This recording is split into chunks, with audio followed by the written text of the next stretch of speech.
ಹಾವೇರಿ ಲೋಕಾಯುಕ್ತ ಘಟಕದಲ್ಲಿ ಇನ್ಸ್ಪೆಕ್ಟರ್ ಆಗಿ ಕರ್ತವ್ಯ ನಿರ್ವಹಿಸುತ್ತಿದ್ದಂಥ 2003ನೇ ಬ್ಯಾಚ್ನ ಪಂಚಾಕ್ಷರಿ ಸಾಲಿಮಠ್ ಇವರು ಬೆಳಗಾಂ ಜಿಲ್ಲೆಯ ಮುರುಗೋಡು ಸ್ಥಳಕ್ಕೆ ಸೇರಿದಂಥವರಾಗಿದ್ದಾರೆ. ವೀರಯ್ಯ ಮತ್ತು ಪಾರ್ವತಿ ದಂಪತಿಗಳ ಸುಪುತ್ರ.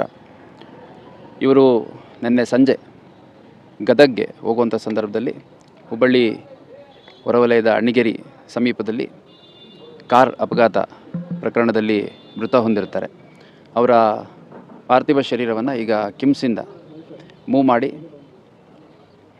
ಧಾರವಾಡ ಸಬರ್ಬನ್ ಪೊಲೀಸ್ ಸ್ಟೇಷನ್ ಹತ್ರ ಕೆಲವು ನಿಮಿಷಗಳ ಕಾಲ ನಿಲ್ಲಿಸಿ, ನಂತರ ಗರಗ ಪೊಲೀಸ್ ಸ್ಟೇಷನ್ ಹತ್ರ ಕೆಲವು ಸಮಯ ನಿಲ್ಲಿಸಿ, ನಂತರದಲ್ಲಿ ಬೈಲ್ಹೊಂಗಲ್ ಪೊಲೀಸ್ ಠಾಣೆ ಹತ್ತಿರ ಕೆಲ ನಿಮಿಷಗಳ ಕಾಲ ನಿಲ್ಲಿಸಿ ನೇರವಾಗಿ ಮುರುಗೋಡು ಸ್ವಗ್ರಾಮಕ್ಕೆ ಪಾರ್ಥಿವ ಶರೀರವನ್ನು ತೆಗೆದುಕೊಂಡು ಹೋಗ್ತಾ ಇದ್ದಾರೆ. ಇವರು 2003ನೇ ಬ್ಯಾಚ್ನ PSC ಆಗಿದ್ದು ಹುಬ್ಬಳ್ಳಿ ಧಾರವಾಡ ಸೇರಿದಂತೆ ಗುಲ್ಬರ್ಗ ಹಾಗೂ ಬೇರೆ ಬೇರೆ ಜಿಲ್ಲೆಗಳಲ್ಲಿ ಕರ್ತವ್ಯ ನಿರ್ವಹಿಸಿದ್ದಾರೆ. ಭಾಳ ಒಳ್ಳೆಯ ಅಧಿಕಾರಿ, ಪ್ರೊಫೆಷ್ನಲಿ ಕೂಡ ಪರ್ಸ್ನಲಿ ಕೂಡ.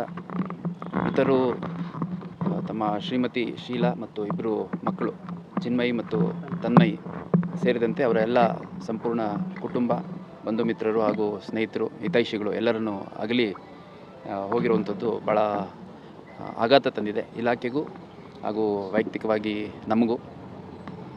ಈ ಹಿಂದೆ ಹುಬ್ಬಳ್ಳಿ ಧಾರವಾಡದಲ್ಲೂ ಕೂಡ ಎಲೆಕ್ಷನ್ ಸಂದರ್ಭದಲ್ಲಿ ಹುಬ್ಬಳ್ಳಿ ಸಬರ್ಬನ್ ಪೊಲೀಸ್ ಠಾಣೆಯಲ್ಲಿ ಕೆಲವು ಸಮಯಗಳ ಕಾಲ ಕರ್ತವ್ಯ ನಿರ್ವಹಿಸಿದರು. ನಾನು ಈ ಹಿಂದೆ ಗುಲ್ಬರ್ಗ SP ಆದಂಥ ಸಂದರ್ಭದಲ್ಲಿ ಸೇಡಮಲ್ಲಿ 3 ವರ್ಷಗಳ ಕಾಲ ನನಗೆ ಇನ್ಸ್ಪೆಕ್ಟರ್ ಆಗಿದ್ದರು. ಆಗ ವೈಯಕ್ತಿಕವಾಗಿ ನಾನು ಅವ್ರಿಗೆ ನೋಡಿದ್ದೇನೆ. ಪ್ರೊಫೆಷ್ನಲಿ ತುಂಬ ಕಾಂಪಿಟೆಂಟು, ಕೇಪಬಲ್ಲು, ಒಂದು ತಂಡದ ರೀತಿಯಲ್ಲಿ ಪೊಲೀಸ್ ಠಾಣೆಯಲ್ಲಿರೋ ಎಲ್ಲ ಅಧಿಕಾರಿ ಸಿಬ್ಬಂದಿಗಳನ್ನು ತೆಗೆದುಕೊಂಡು ಹೋಗುವಂಥದ್ದು. ಅದೇ ರೀತಿ ಭಾಳ ಪ್ರಾಂಪ್ಟ್ ಆಫೀಸರು. ಅದ್ರ ಜೊತೆಗೆ ಅವರು ಆರೋಗ್ಯ ಕಾಪಾಡ್ಕೊಳ್ಳುವಂಥದ್ದು ಇರ್ಬೋದು, ಫಿಟ್ನೆಸ್ ಇರ್ಬೋದು, ಟರ್ನಪ್ ಇರ್ಬೋದು, ಎಲ್ಲ ತುಂಬ ಶಿಸ್ತುಬದ್ಧವಾಗಿ ಇದ್ದರು. ಎಲ್ಲ ಸ್ನೇಹಿತರು ಮತ್ತು ಇಲಾಖೆ ಅಧಿಕಾರಿ ಸಿಬ್ಬಂದಿಗಳು, ಸಾರ್ವಜನಿಕರು ಎಲ್ಲರ ಜೊತೆ ಭಾಳ ಒಳ್ಳೆಯ ಒಂದು ಬಾಂಧವ್ಯನ ಇಟ್ಕೊಂಡಿದ್ದರು. ನನಗೂ ಕೂಡ ವೈಯಕ್ತಿಕವಾಗಿ ಒಂದು ಅಪಘಾತ ಮತ್ತು ಸಾವು ಭಾಳ ಆಘಾತ ತಂದಿದೆ. ಹಾಗೂ ಮಕ್ಕಳು ತುಂಬ ಚಿಕ್ಕವರಿದ್ದಾರೆ.